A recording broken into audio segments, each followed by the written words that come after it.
So these fields behind me here are the fields I was talking about a minute ago that were removed from Green Wedge and allocated for development. This is the site that's been withdrawn now, and it needs to be restored back to being Green Wedge again, returned to Green Wedge status and kept for farming. You know, East Anglia was the breadbasket of England. You know, we need to feed people, and we need to keep this as farmland, not as houses. And what's happened to this land? Is it earmarked for building or what's going on? Well, Redrow have withdrawn, so they've not done what a developer usually does and just submits new plans which are for a more profitable development. What they've done in this case is withdrawn completely, both on the outline and full plans. The whole application's withdrawn. So which is basically showing that Redrow is no longer interested in developing this plot. It's not big enough, not enough houses for them, not going to be profitable enough, not worth the hassle. How much of that is to do with, you know, strong opposition from members of the public? You know, everybody's kind of rallied together to oppose this, which is brilliant. Great Baddow Parish Council and Sandon Parish Council both been brilliant. Both held consultation evenings for residents to have their say and then inform what those parish councils said on the planning applications, you know, because they're consultees, official consultees on the planning applications. So that's great. So maybe they just sense there's so much opposition, it's not a big enough plot, it's more hassle than it's worth, and it is. We're gonna withdraw. Doesn't mean we're safe, because another developer could come along. Stonebond? Maybe. They need somewhere now, don't they? But they may have had enough grief with the last one. So yeah, I don't know. Maybe we'll see Hopkins Homes will want to extend their development across here. We don't know. It's now open, but we'll see. So we've got to be ready for another application. But we're not safe until this is returned to being Green Wedge again, which is what needs to happen. Could they link both sites if that takeover? They could, yeah. And put an underpass under there. And they're developing over the other side of the road here as well, over the other side of Malden Road. So they're in the field over there. So the aspirations, the council's aspirations to develop this whole area, they want to build, because they're building a city, they're transforming Chelmsford into a city. They want to build houses all the way along here, all the way down there in the low areas of the valley on Hammond's Farm. They want 4,000 houses over at Hammond's Farm, 3,000 I think in the first phase, and then another 1,000 later on. And you know, and this is only a few meters higher than the river. It's a bloody stupid place to go and build, which is the reason that for hundreds and hundreds and hundreds of years since Chelmsford's been here, we've left all of this land as farmland. You know, because the first people that did come and build houses down here would have got flooded every now and then, so they decided, you know, we should probably build higher up the hill, which is what they've done. You look at all the traditional settlements in the area. Great Baddow is built uphill, Boreham's built uphill, Chelmsford, the older stuff in Chelmsford, is all uphill.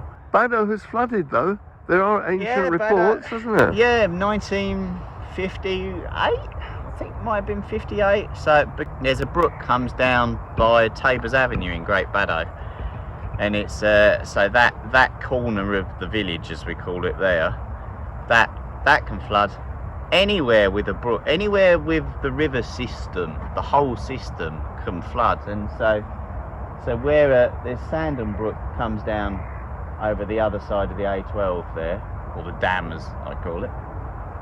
Sandon Brook comes down there, and then they're looking at this massive industrial area over there, which can be on both sides of the road. Oh, so this is funny. So Hammond's Farm was sold to everybody a few years ago as it's going to be a garden village.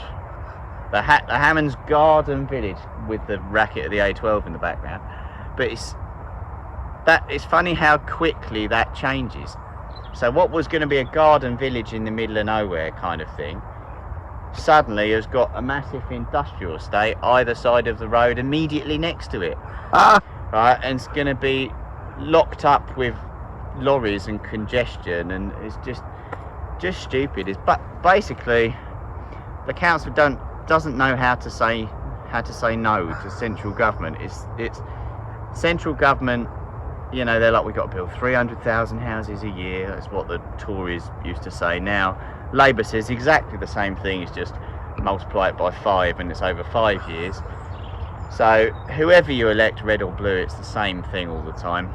And it's all totally unrealistic, of course, because private developers have been building about 130,000 houses a year for decades. So 300 is just la la land. And yeah, they're just trying to develop all of this. Ultimately, it will join Chelmsford up with Sandon, up with Danbury, up with Little Baddow, and it'll all be gone. So like the City of London. Yeah, like the City of London. Yeah. At some point, I'm sure they'll put a ring road around the whole thing. You know, and that'd be a terrible shame. And so.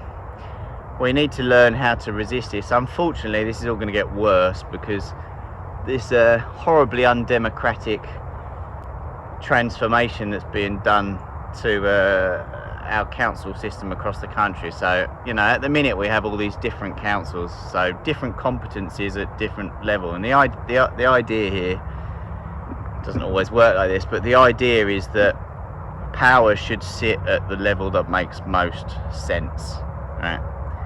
So, you know, planning sits at a district level, right? It's too big a complicated issue to sit at a parish level, so it sits a level up, right? But at county level, it doesn't make sense because it's then too remote. The councillors don't live in the area that has been discussed, and that so it doesn't work. So, what they're doing now, they're making these unitary authorities, which are effectively like 3 district councils rolled into one, 3 or 4, it depends how many they decide to amalgamate together. So it's that with a bit of Essex County Council powers as well, and it means your voice is going to be smaller because you're going to be, you know, the number of constituents, the number of residents per representative is going to be a lot larger.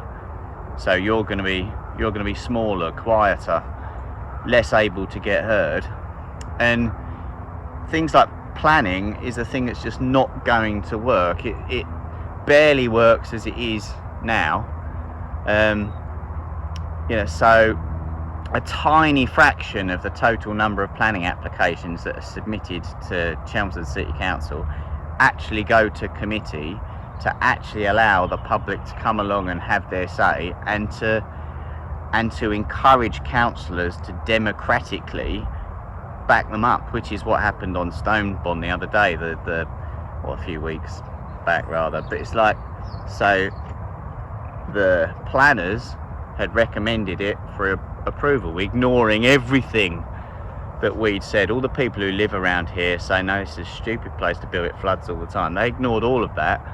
So only the councillors who we relied on, they came out and stuck up for residents and used their own eyes, right? They'd all driven past this place and seen it underwater, so they knew, a lot of them knew that this official position just wasn't right. And that's why it's important that your representatives live where in the area that they're representing. And so the trouble with this unitary authority, and this is the game plan, is that it puts all of your representatives more remotely, right? So even if your planning application comes to before the committee in this new thing, which probably a quarter of the things that go to committee now will go to committee in the planning committee for the unitary. Even if it goes to committee, the people who are making the decisions, you know, 2/3, 3/4 of them won't live in Chelmsford, right? So they're not going to be able to use their local knowledge and understanding to make a rational, reasoned decision. So it's not going to work, because it's only going to get harder. You're going to get harder.